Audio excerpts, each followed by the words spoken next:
With this base for transformation firmly established, the Rockefeller Foundation and like-minded organizations embarked on a program so ambitious that it almost defies comprehension. They transformed the practice of medicine. As usual, the oligarchs that funded this change were also there to profit from it, and once again, John D. took his cue from Devil Bill's example. William Rockefeller had called his brand of snake oil Nujol for new oil, and Standard Oil spun off Nujol as a laxative under their Stanco subsidiary. Manufactured on the same premises as Flit, an insecticide also derived from Standard Oil's byproducts, Nujol sold at the druggist for 28 cents per 6-ounce bottle. It cost Standard Oil less than 1/5 of a cent to manufacture. Pharmaceuticals provided a lucrative new opportunity for the oligarchs, but in a turn-of-the-century America that was still largely based on naturopathic, herbal remedies, it was a tough sell. The oligarchy went to work changing that. In 1901, John D. established the Rockefeller Institute for Medical Research.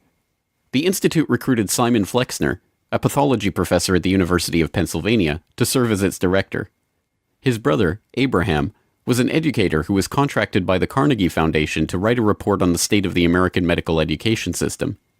His study, the Flexner Report, along with the hundreds of millions of dollars that the Rockefeller and Carnegie Foundations were to shower on medical research in the coming years, resulted in a sweeping overhaul of the American medical system. Naturopathic and homeopathic medicine, medical care focused on unpatentable, unmarketable natural remedies and cures, was now dismissed as quackery. Only drug-based allopathic medicine requiring expensive medical procedures and lengthy hospital stays was to be taken seriously. The fortunes of Carnegie, Morgan, and Rockefeller financed surgery, radiation, and synthetic drugs. They were to become the economic foundations of the new medical economy. The takeover of the medical industry was accomplished by the takeover of the medical schools. Well, the people that we're talking about, Rockefeller and Carnegie in particular, came to the picture and said, we will put up money. They offered tremendous amounts of money to the schools that would agree to cooperate with them. The donors said to the schools, we're giving you all this money. Now, would it be too much to ask if we could put some of our people on your board of directors to see that our money is being spent wisely? Almost overnight, all of the major universities received large grants from these sources and also accepted 1, 2, or 3 of these people that I mentioned on their board of directors, and the schools literally were taken over by the financial interests that put up the money. Now, what happened as a result of that is that the schools did receive an infusion of money. They were able to build new buildings. They were able to add expensive equipment to their laboratories. They were able to hire top-notch teachers. But at the same time as doing that, they skewed the whole thing in the direction of pharmaceutical drugs. That was the efficiency in philanthropy. The doctors from that point forward in history would be taught pharmaceutical drugs. All of the great teaching institutions in America were captured by the pharmaceutical interests in this fashion. And it's amazing how little money it really took to do it. The oligarchy birthed entire medical industries from their own research centers and then sold their own products from their own petrochemical companies as the cure. It was Frank Howard, a Standard Oil of New Jersey executive, who would go on to persuade Alfred Sloan and Charles Kettering to donate their fortunes to the cancer center that would then bear their name. As director of research at Sloan Kettering, Howard appointed Cornelius Rhodes, a Rockefeller Institute pathologist, to develop his wartime research on mustard gas for the U.S. Army into a new cancer therapy. Under Rhodes's leadership, nearly the entire program and staff of the Chemical War Service was reformed into the Sloan Kettering Drug Development Program, where they worked on converting mustard gas into chemotherapy. And once again, the Rockefellers' own snake oil was being sold as a cancer cure-all. The oligarchs' interest in the burgeoning pharmaceutical industry converged in companies like IG Farben, a drug and chemical cartel formed in Germany in the early 20th century. Royal Dutch's own Prince Bernhard served on an IG Farben subsidiary's board in the 1930s, and the cartel's American operation, set up in cooperation with Standard Oil, included on its board Standard Oil president Walter Teagle, as well as Paul Warburg of Kuhn Loeb and Company, itself headed by Jacob Schiff of the Rothschild broker family. At its height, IG Farben was the largest chemical company in the world and the fourth largest industrial concern in the world, right behind Standard Oil of New Jersey. The company was broken up after World War II, but like Standard Oil, its various pieces remained intact, and today BASF, one of its chemical offshoots, remains the largest chemical company in the world, while Bayer and Sanofi, two of its pharmaceutical offshoots, are among the largest pharmaceutical companies in the world. Not content merely to monopolize the fields of education and medicine, the same oligarchical interests banded together to take control of America's finances. In 1910, John D. Rockefeller Jr.'s own father-in-law, Senator Nelson Aldrich, Frank Vanderlip of the National City Bank, and Paul Warburg, as well as various agents of J.P. Morgan, met in complete secrecy on Jekyll Island to hammer out the details of what would go on to become the Federal Reserve, America's central bank. The Fed, established in 1913, would be run by hand-picked appointees of the oligarchy and their banking associates, including, perhaps inevitably, Standard Oil president and American IG director Walter Teagle. The Rockefeller family would go on to formally enter the banking field in the 1950s when James Stillman Rockefeller, the grandson of John D's brother, was appointed director of National City Bank. Meanwhile, John D's own grandson, David Rockefeller, would go on to take over Chase Manhattan Bank, the longtime banking partner of the Standard Oil empire. In this move, the Rockefeller story perfectly mirrored that of their fellow oligarchs, the Rothschilds.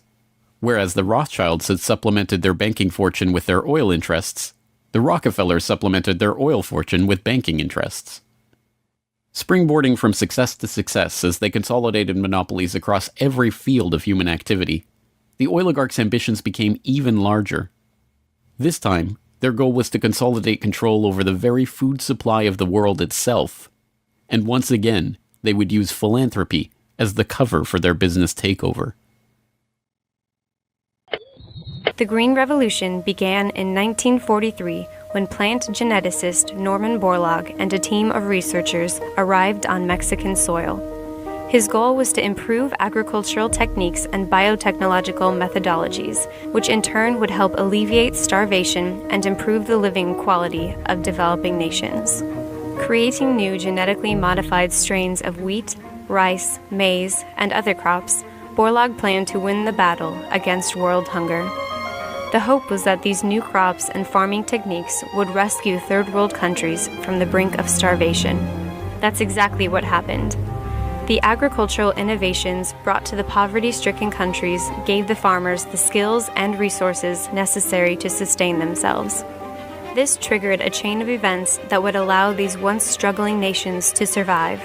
Agricultural exports soared in quantity and diversity and allowed the countries to become self-sufficient. As the genetically modified crops thrived, farmers were able to use their increased income to purchase newer and superior farming machinery. This increase in revenue made farming easier, more reliable, and more efficient. The Green Revolution led to the modernization of agriculture and has had a profound social, economic, and political impact on the world. The Mexican government turned to the Rockefeller Foundation in their endeavor to nourish Mexico through agriculture. Norman Borlaug, needless to say, was a researcher for the Rockefeller Foundation, and the Green Revolution, for whatever increase in yields it brought about, also created markets for the oligarchs' own interest in the petrochemical fertilizer industry and gave rise to the ABCD seed cartel of Archer Daniels Midland, Bunge, Cargill, and Louis Dreyfus. These companies, along with their associated interests in the food packaging and processing industry, formed the core of American agribusiness, a concept developed at Harvard Business School in the 1950s with the help of research conducted by Vasily Leontief for the Rockefeller Foundation.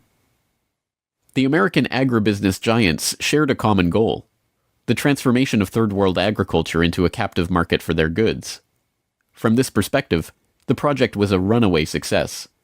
By the 1970s, the Rockefeller Standard Oil network and its cronies in the nitrogen fertilizer industry, including DuPont, Dow Chemical, and Hercules Powder, had broken into markets around the world, markets conveniently forced open for them by the U.S. government itself under President Johnson's Food for Peace program, which mandated the use of petrochemical-dependent agricultural technologies by aid recipients.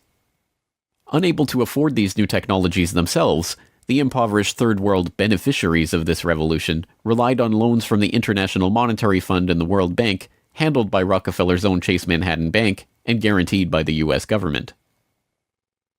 The real costs of the Green Revolution, economic, agricultural, and environmental, are seldom tallied.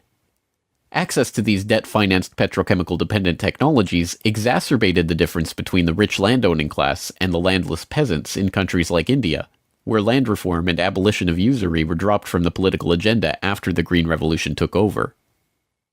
Even then, the revolution's main success, its increase in agricultural yields, has been oversold. Yield growth across India actually slowed after the introduction of agribusiness. The environmental destruction is even more devastating. An overview in the December 2000 edition of Current Science notes, the Green Revolution has not only increased productivity, but it has also produced several negative ecological consequences, such as depletion of lands, decline in soil fertility, soil salinization, soil erosion, deterioration of environment, health hazards, poor sustainability of agricultural lands, and degradation of biodiversity. Indiscriminate use of pesticides, irrigation, and imbalanced fertilization has threatened sustainability. The Rockefeller Foundation even acknowledges the critiques of the Green Revolution it funded into existence, insisting that current initiatives take into account lessons learned. Even so, the Foundation continues to fund research and write reports on how to improve prospects for agribusiness investment in its target markets. As egregious as the Green Revolution was and continues to be, however, in many ways it was just the prelude to an even more ambitious project, the Gene Revolution. Now the project is not merely to monopolize the technologies, supplies, and chemical inputs for agriculture worldwide, but to monopolize the food supply itself through the replacement of the world's natural seeds with patentable, genetically modified crops. The players involved in this Gene Revolution are almost identical to the players in the Green Revolution, with IG Farben offshoots, Bayer Crop Science and BASF Plant Science, mingling with traditional oligarch associate companies like Dow AgroScience, DuPont Biotechnology, and, of course, Monsanto, all funded by the Rockefeller Foundation and fellow philanthropists at the Ford Foundation, the Bill and Melinda Gates Foundation, and like-minded organizations. The convergence of corporate, philanthropic, governmental, and intergovernmental interests in promoting GM crops around the world can be seen in the bewildering array of research institutes, industry associations, and consultative groups devoted to the case. The Rockefeller-funded International Rice Research Institute, the Rockefeller-Monsanto USAID Brainchild International Service for the Acquisition of Agribiotech Applications, the Rockefeller-Ford World Bank-created Consultative Group of International Agricultural Research, and dozens of other bland, benign-sounding organizations research and promote GM crops in target markets around the globe, with the profits ending up in the oligarchs' coffers. A representative example of this story is the agribusiness neocolonization of Argentina, where Monsanto ran an elaborate bait-and-switch to get the country hooked on its genetically modified Roundup-ready soybeans before demanding royalties on the crops that were by then already growing. DuPont then took over, magnanimously beginning a Protein for Life program to foist their own GM soybeans on the country's poor. The same scene has played itself out in country after country, where cartel-developed GM crops are foisted on emerging economies through food aid, usually during times of famine when those countries are especially vulnerable. Only a handful of countries like Zambia or Angola have outright rejected this GMO takeover of their food supply, generously subsidized by the US government to the benefit of the agribusiness cartel.